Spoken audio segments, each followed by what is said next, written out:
Hello sailor, you have earned your license, you have done the theory, you can sail the boat. The question is, do you know Croatian islands well enough to guarantee safety and comfort to your crew no matter what winds, storms and peak season crowd throws at you? Are you confident choosing a safe anchorage every night? Do you know which marinas are too narrow for safe docking? Do you know how to plan your trip around shifting winds and Nevera storms? Skipper Hotline Assistance is built to help you answer exactly this kind of questions. Let me show you how it works through 3 examples from last summer. Mark contacted us through a booking form on our website. He needed a boat for 6, 3 cabins, but he wasn't sure which region to sail.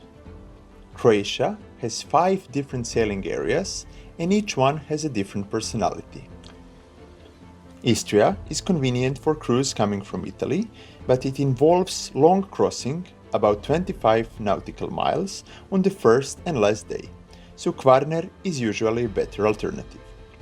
Kvarner is the least busy region, full of sandy beaches and anchoring options. The trade-off is the most route options go south, so in strong Bura or Jugo the choices are limited. Zadar region, although busier than Kvarner, has plenty of bays, restaurants and marinas, and the Mistral wind is reliable for sailing. Split has the best flight connections and the famous destinations like Hvar, Vis and Korčula, but it's the busiest and most stressful in peak season. Dubrovnik is beautiful but a bit out of way, so I usually recommend it to crews who have already sailed other regions before.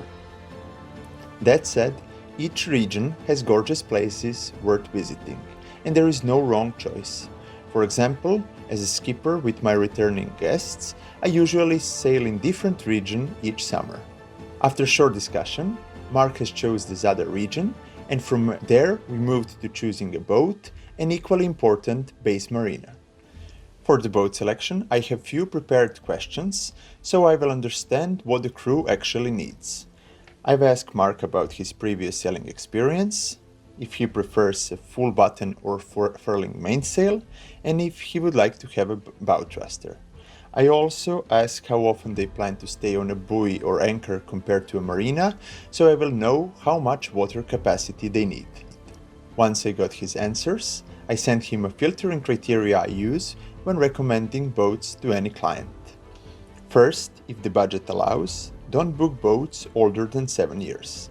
After a few years of abuse in charter, equipment starts failing, sails are tired, and comfort drops. Second, don't book brand new boats either. This surprises people, but boats that are just arriving from the factory often have problems. Third, skip narrow base marinas. Boats there are usually the cheapest, but it's not worth it. If the wind picks up, docking can be dangerous or even impossible, so paying 10% more in a decent-sized marina for the same boat is a great deal in my opinion. Fourth, avoid charter companies with bad maintenance reputation. I have worked as a skipper, sailing instructor and a booking agent around the industry for more than 12 years, so I will let you know which companies are better to stay away from. And sometimes I will add boat-specific comment. For example, I don't recommend the Sea Line from Bavaria because its hull and rudder design makes it extremely hard to control in reverse at low speed. That said, the cruiser line from Bavaria is absolutely fine. Once Mark agreed on criteria, I sent him a short list of recommended boats. I also added 5% discount from my booking commission, so the price will match the lowest you would find on big booking platforms. Once the boat was booked, we moved to a personalized route design. I sent Mark a few more questions. Are there any places they would like to visit? How many hours per day would they like to travel between locations, ideal and maximum? How often do they plan to eat on a boat compared to in the restaurants? And do they prefer nature or villages?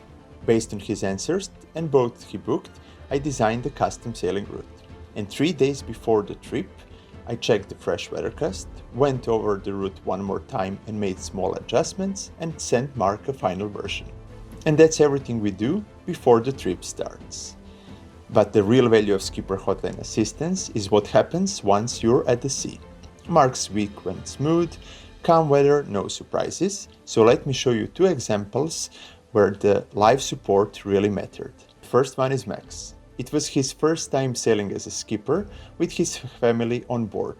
He finished the 7-day skipper training before. On day 2, Max was on a buoy at Sakarun, and in the morning I checked the forecast and saw that Nevera is possible in his region that afternoon. I messaged him right away and told him to keep an eye on lightning detector app and the sky, and I explained what to look for. That afternoon around 4 o'clock, while they were sailing, he sent me a photo of the clouds gathering. I confirmed, that is Nevera. I gave him simple instructions. Sails down, engine on, windows closed, rain jacket ready, and point the bow into the storm. 15 minutes later, the storm hit. It was 40 knots of wind, heavy rain, and it lasted for about 15 minutes. He messaged me afterward saying, I was really happy we had sails down. And this is kind of situation where Skipper Hotline Assistance really matters.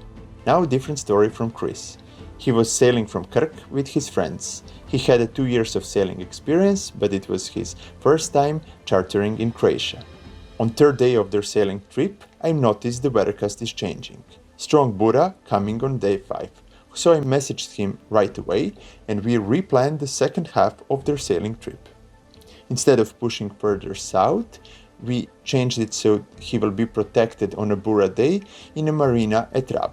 Also, I've told him to book a marina spot right away because when bad weather is coming, the good spots sell out fast. There were smaller moments throughout the week too.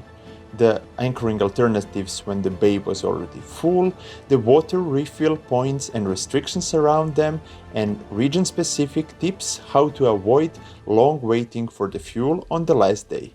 None of these situations are dramatic on their own, but there are differences between stressful week and relaxed vacation.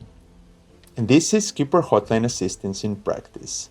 Daily weather updates, live route adjustments, and a local skipper on the other side of the WhatsApp every day of your sailing trip. And the best part, it's all included at no extra cost if you book a boat through our agency. So if you're ready to sail Croatia with confidence, visit skipperhotline.eu, send me a message, and we can start planning your next sailing trip. Thanks for watching and see you out there at the sea.